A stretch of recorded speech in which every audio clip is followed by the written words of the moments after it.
When you are in the dark, stuck in that dark frame of mind, the people that are in the light just seem so foreign to you. You get resentment towards them.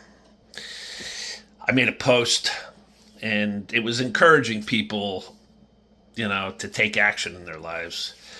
And this girl reached out on Instagram who didn't follow me. She saw the post because I promoted it, I boosted it, and she left a comment. Well, good for you. It was, it was a dig.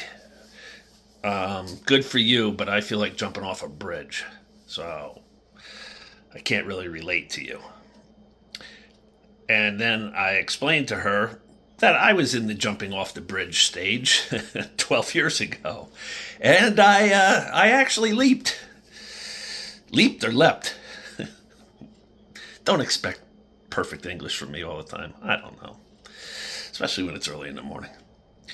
And I explained to her, I was addicted to heroin and cocaine and pain pills and bottles of vodka, and didn't care if I lived or died either. And I made the jump on June the 12th, 2012, when I got revenge against my abuser. So I told her, I've been in your shoes. I'm just simply trying to show you that we can overcome that and that you don't have to jump off the bridge. And then all of a sudden, she started following me and sent much more positive messages. And that's why I speak out.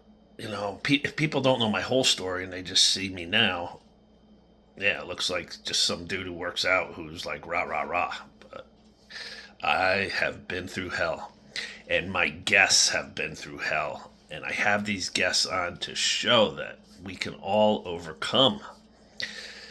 I had the podcast I did Monday with Steve Cedarquist. He was the guy on the Flipper Flop show who did the actual remodeling of the homes.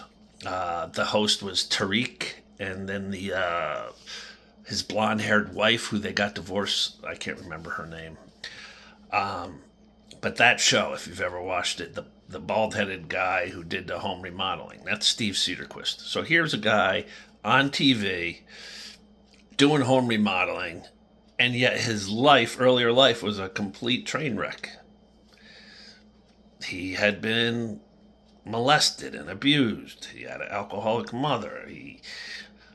He got into crystal meth and cocaine, and in and out of jail and sent to prison. Its kids taken away from him. I mean, his life was a complete disaster. And then he had that awakening moment like I had when I got locked up. He was locked up also, and decided to take his life in a new direction.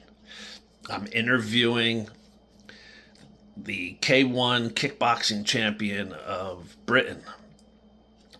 Dude never lost a fight. Paul Venice. Just a Britain's toughest bouncer. Just a real tough dude. Now he's doing bare knuckle fighting.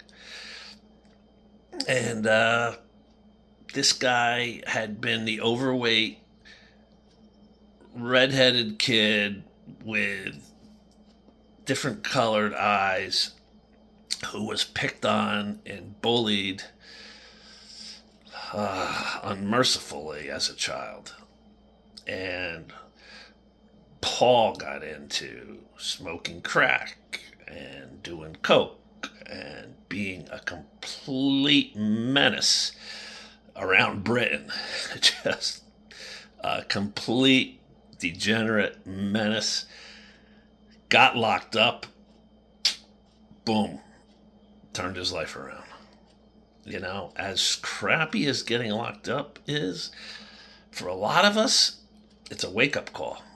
Unfortunately, not for the majority, but for many, getting behind those bars is like, this ain't the life I want, man. And it wakes us up. So, just anything is possible. These guys' lives were completely destroyed with drugs and alcohol and incarceration. My life was completely destroyed with drugs and alcohol and incarceration. And yet, we've all turned it around. So if we can turn it around, you can turn it around.